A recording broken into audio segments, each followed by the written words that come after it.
Okay. No problem. Yep. What obviously you guys are kind of in a long preparation for this next Texas Tech game, but once you guys get back out there, where are the areas where you feel like, hey, I've got to see improvement here defensively?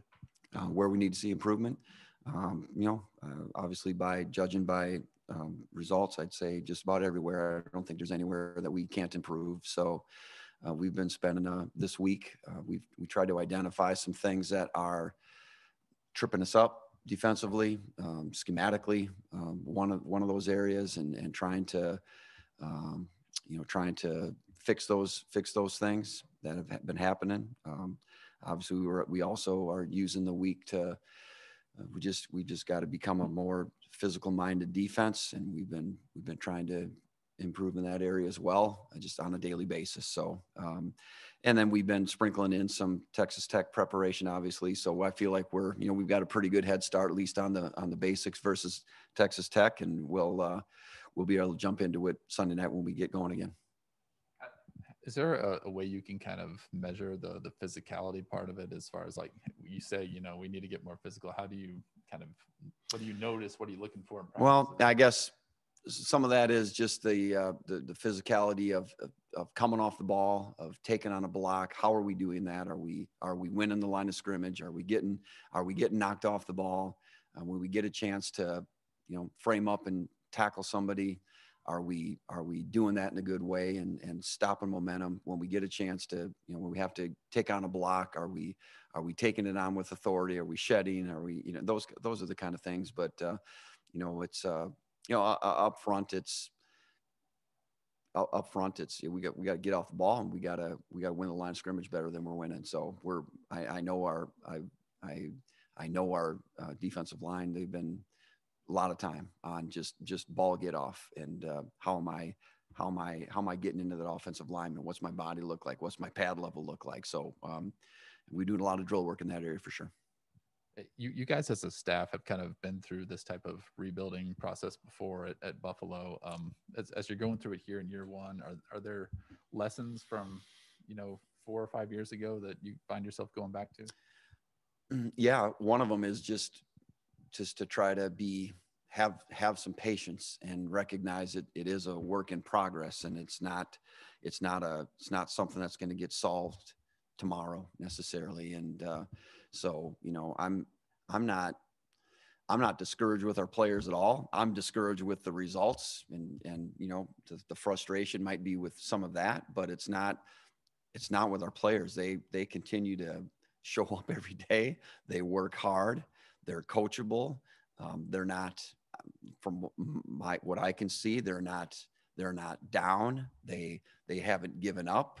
I think they're still striving to improve, and they want to. So that's all we can really ask. And just got to trust the process, that if we're consistent over time with the message and how we do things, that eventually the corner is going to get turned. It's just, we're just in the middle of it right now. And it's you just got to see it as it's a process for sure. I wanted to ask you about OJ Burroughs and kind of his development. What have you seen from him as a young defensive back who's kind of starting to get a little bit more involved as you guys go along? Yeah. In fact, I just had a meeting with him about 10 minutes ago, and we talked a little bit about some things, and I've told him I'm really happy with. I was really worried about just that from a physicality standpoint, again, how he would measure up as a young player that's still got to add some weight to his frame. And but he is, he's shown me that he's capable of sticking his nose in there and getting the job done. And again, he said he feels like he's playing tentative a little bit and wants to play faster. And that's just that's a combination of experience and repetition and confidence and knowing the defense and knowing what to do and spitting the words out of your mouth and seeing something happen when the ball snapped and going. And so, that's, again, to me, that's a process for him. And I think that you'll see, between now, hopefully in the end of the year, he'll just continue to make strides. But I'm happy with really what he's doing. And I can see that he's going to have a big impact on our program in years to come. Another young guy for you guys defensively, Caleb Taylor, kind of got thrust into a larger role with Sandberg getting injured. How has he handled that, and what have you guys seen from him so far? Well, I think he's handled it well. I just feel like, he's probably giving away a few pounds sometimes right now to the guys that he's matching up with. So, he's really got to, come off the ball, and he's got to do all he can to win at the line of scrimmage. And so probably he's been thrown into some, probably more reps than he normally might, but just a combination of factors has made that happen. I think as we start to get Sam back and some other things back, that his role might, in terms of total reps, might go down just a little bit. And that's probably, a good for him, because then the reps that he gets, he can really go, as opposed to, at whatever his weight is, giving away some poundage, you get tired in there. And when you get tired, then obviously it's hard to play as effective as you otherwise could. So he's been doing a fine job. He's a good kid. Again, he doesn't say boo out there. He shows up and works. And again, we got to keep adding poundage to him, the good weight for him, as we do really across our front and really at all positions. We've got to get bigger and stronger. And that's a process. That's not going to happen tomorrow. So you mentioned a while back that when you guys decided to come here, you kind of took a preliminary look at Big 12 opponents and a little breakdown there. Has that kind of bared out the way you saw it? I know you've only gone 2 games or 2.5 maybe now, but has that pretty much been what you've seen, and how's that adjustment going?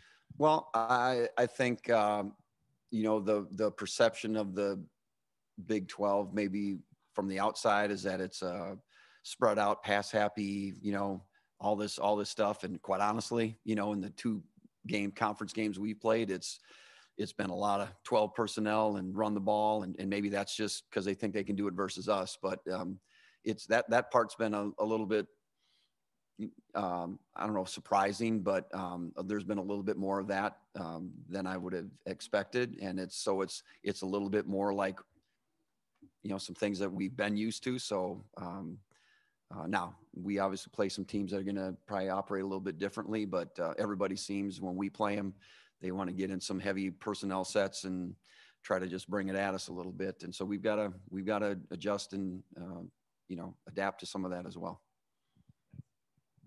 Being through 5 games at this point, do you feel and having a better understanding of your personnel as well, does that change at all what you're looking for recruiting? Do you feel it's the same as what you did when you started the season?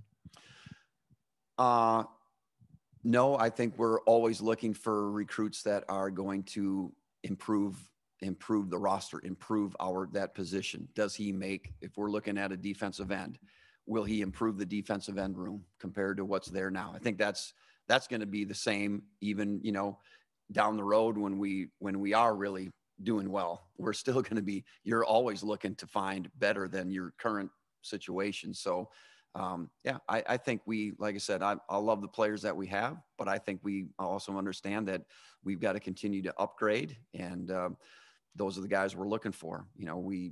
We can't be settlers in recruiting. We've got to try to find guys that are going to make our defense better, make each position better. And I don't think that's changed. Hey, Brian, against Iowa State, a couple of touchdowns that look like some miscommunication on coverages. I just wondered when there's breakdowns like that, where can you grow? I mean, is it getting the call to the person? Is it the person understanding their assignment? What are the things that need to happen in those scenarios? Yes, there's certainly some of that. Without getting too specific about things, it's, there's a long touchdown early in the game, a 1-play drive that we just cut a guy loose and had bad eyes in the backfield. And that's a young corner that's, that had his eyes in the wrong place. And so I guess the coaching point for him is, you've got an assignment, do your assignment. Don't worry about what's going on the other side of the fence. Let's take care of, let's mow my own backyard first. And that'll happen. And so there was a couple of those like that, just some, miscommunication. I don't know if it's so much miscommunication as just bad application of a technique and not just really not doing the job that I need to do. One Zoom question. Go ahead, John. Yeah, Brian, I was wanting to know, I was looking over the D line. I was curious about the progression of Zion Dubose and Stephen Parker, how they're doing? I think Stephen Parker is coming on. You know, he was had a slow start to the fall. He had probably a COVID situation, if I could say it that way, you know, where he got a kind of a slow start. And so in terms of learning the defense and things like that, you know, it's been a process for him. But we talked earlier this week at the start of the week, and I notice him when he plays. He's a guy with some size and some length, and he plays fast and hard and got some pop to his game. And I said, you know, we got to try to find a way to get him caught up to everything, and so that he can get on the field a little bit more and add some quality playing time, because he is one of the guys he does have some explosiveness to him, and he's got a pretty high motor. So you know, it's just for him, he's got to learn. And so when he goes out there, he can be, you know, it's the trust that he's going to do the right thing. And he certainly is making progress in that way. I wouldn't want to say that he's not. Zion Dubose, yep. Again, just gotta, you know, he's got to keep working. He's in a, you know, with Hayden Hatcher redshirting, he's in a key backup role. Kyron Johnson can't play 70, 80 snaps a game, so we've got to find quality players that can get in there. He's certainly one of them. At times, he really flashes. So we just looking for more consistency out of Zion, and quite honestly, a lot of our players. Okay. All right. Thanks, everyone. Thanks, Coach.